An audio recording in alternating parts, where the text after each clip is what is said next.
Então, continuando a segunda parte dessa aula de anestesiologia aplicada para pediatria, a gente falou na primeira parte que como é importante a gente fazer o controle do medo e da dor desse nosso paciente, desse nosso pequeno paciente.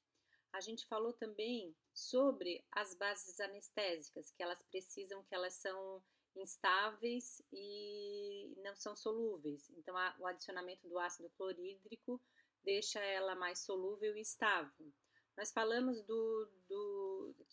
que a base anestésica ela tem uma cadeia intermediária, que é composta de, pode ser ou por amidas ou por ésteres, e que também tem uma parte hidrofílica e uma parte lipofílica. A parte hidrofílica é a parte que deixa ela solúvel, né? Então permite que a gente consiga fazer a injeção ali na mucosa oral, a aplicação do anestésico local, né? Injetar esse anestésico local. E a parte lipofílica é aquela parte que os anestésicos locais podem se apresentar dissociados ou não dissociados. Lembrando que a forma, a apresentação, quando ele está na forma dissociada, é esta que consegue entrar dentro da membrana da célula nervosa. Já a parte não dissociada é que ela vai se ligar, aí depois ela vai se ligar aos receptores do sódio, bloqueando, fazendo assim, conseguindo fazer assim o bloqueio da entrada do sódio ou a diminuição da entrada do sódio, causando, né, produzindo um bloqueio da condução nervosa. Lembrando também que a dissociação ou a não dissociação dessa base anestésica é dependente do pH e do pKa. Então, o pH normalmente nosso é em torno de 7,4 e o pKa das bases geralmente variam de 7,6 até 7,9. Então, frente a esse pH mais alto, nós vamos ter mais a forma dissociada, e frente a um pH mais baixo ou mais ácido, nós vamos ter a forma não dissociada. Por isso que, geralmente, em processos infecciosos, às vezes eu tenho somente um bloqueio parcial, ou às vezes, né, por isso que a gente costuma falar, a anestesia acaba não pegando, né? Porque a forma não dissociada é aquela forma que não consegue entrar dentro da membrana. Os anestésicos locais, eles produzem uma vasodilatação, e isso acaba causando o aumento da perfusão no local. Então, ele pode produzir as seguintes reações adversas.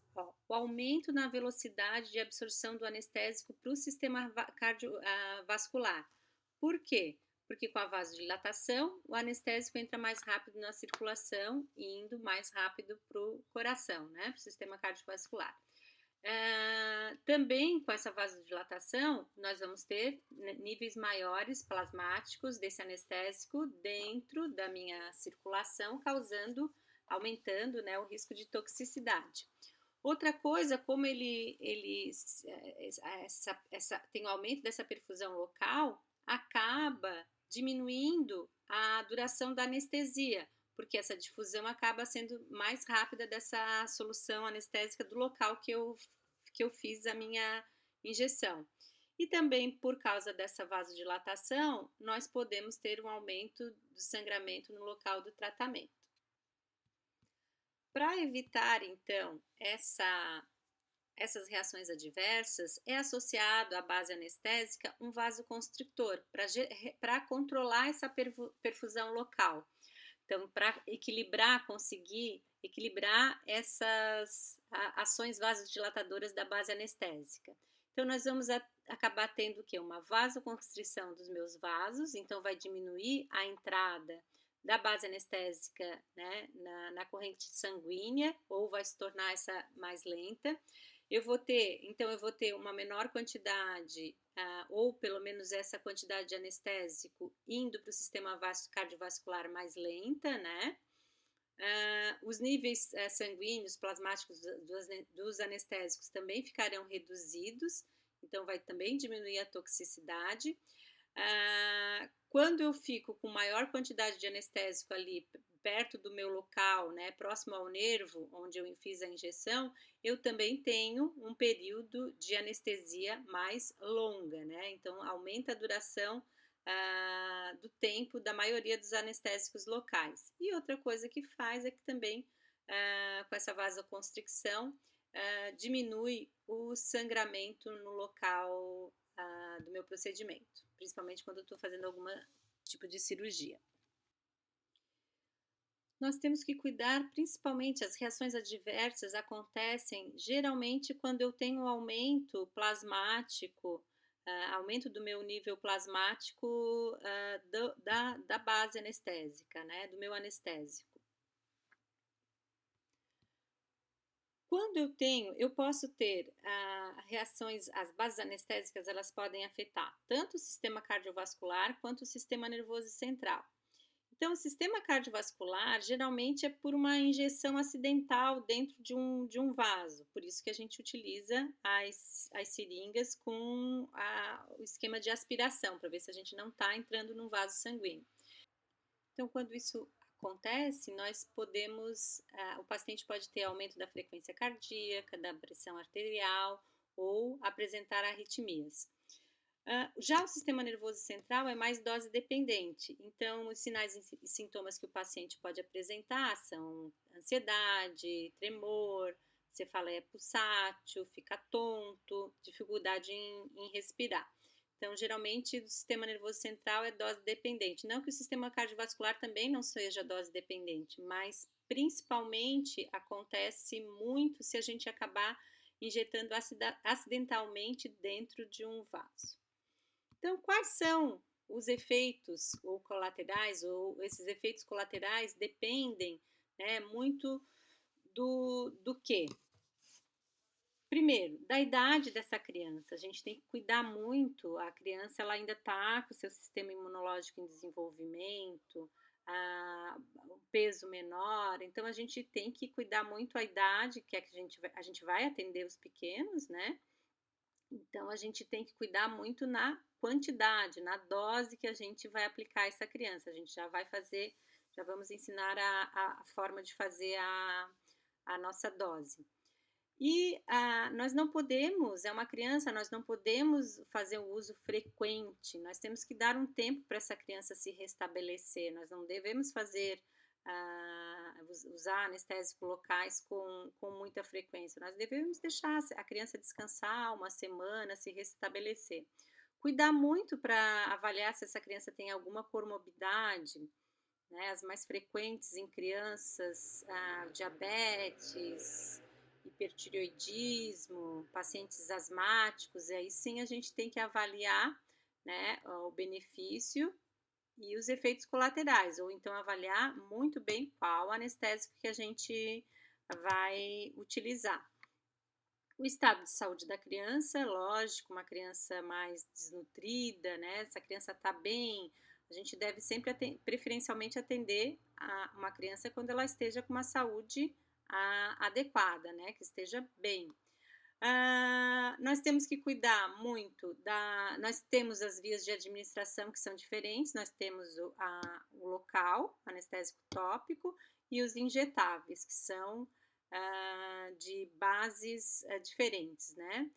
Avaliar as interações medicamentosas, aqui são mais, a gente tem que cuidar, sim, porque às vezes tem algumas crianças com algumas doenças raras, mas geralmente as interações estão relacionadas ao uso de antidepressivos, de anfetaminas, usuários de droga como cocaína, uso do crack, mas a gente tem que fazer uma boa anamnese, né, conhecer bem esse nosso paciente infantil e entender quais são os efeitos, como a gente estava falando até agora, dos nossos anestésicos locais.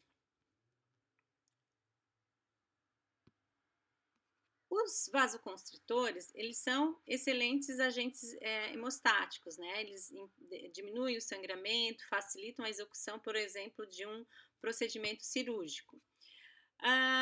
Quando a gente pensar em contraindicar um vasoconstrictor, a gente tem que avaliar muito bem o risco e o benefício, né? Porque o vasoconstrictor acaba produzindo uma menor toxicidade desse anestésico, uma melhor qualidade na anestesia. Então, são casos específicos que a gente às vezes vai utilizar ou vai contraindicar o uso de um vasoconstrictor. Quais são as propriedades de um anestésico local? Ele não deve irritar os tecidos, a toxicidade sistêmica deve ser baixa, o efeito tem que ser sempre reversível, tem que ter aquele tempo de ação e duração apropriada que a gente precisa, sofrer de biotransformação rápida sem ter efeito sistêmico, não desencadear reação alérgica, a gente sabe que são raras, mas elas podem acontecer, ter boa difusão sobre os tecidos.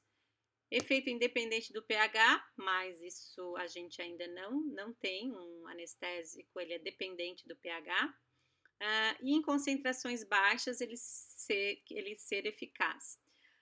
Ser quimicamente estável, né, para a gente conseguir armazenar, então o que foi associado às bases foi o ácido hidroclorídrico e não ter um custo alto.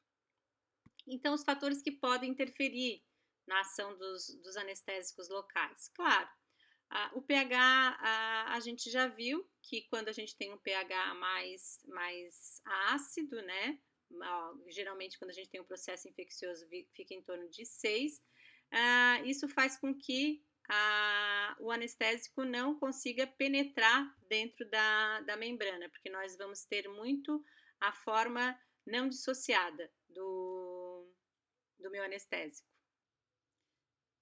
Temos que ter a concentração adequada do anestésico, bem como a dose. A gente tem que fazer o cálculo certinho da dose e peso dessa criança. Claro que a distância também que a gente está aplicando esse anestésico e que as fibras nervosas, as fibras mais finas e mielínicas, elas são mais sensíveis aos anestésicos locais.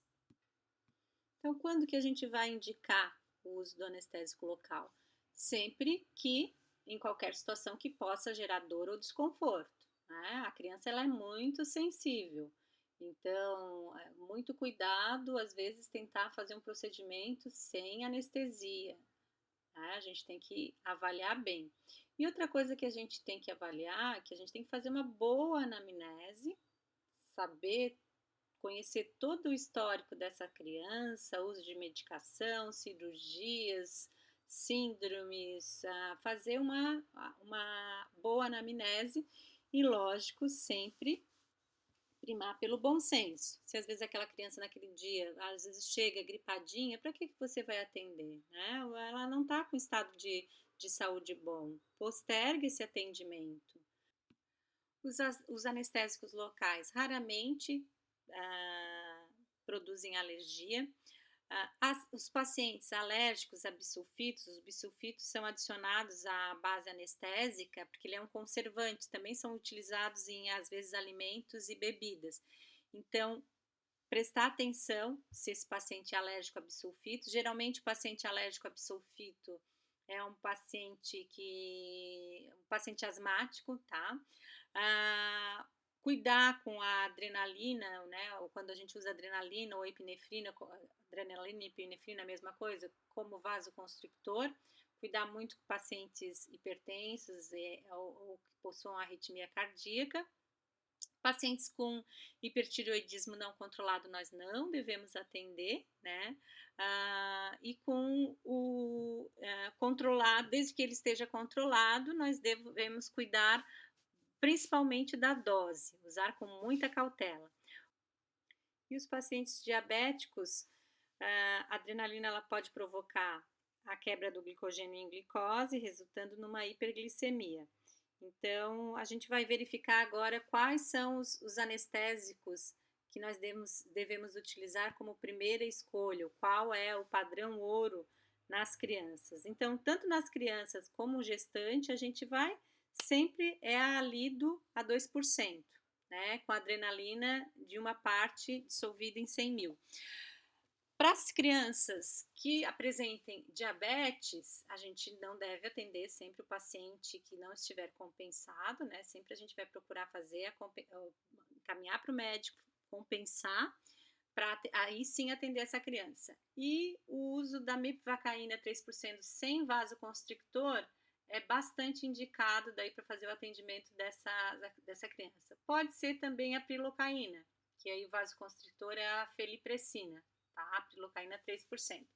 Mas o que eu vejo aqui na universidade, até a gente não tem a prilocaína. Os professores, eles não gostam, porque a ação vasoconstritora dela não é tão boa. Então, às vezes, o resultado dessa, dessa anestesia não é muito boa, tá?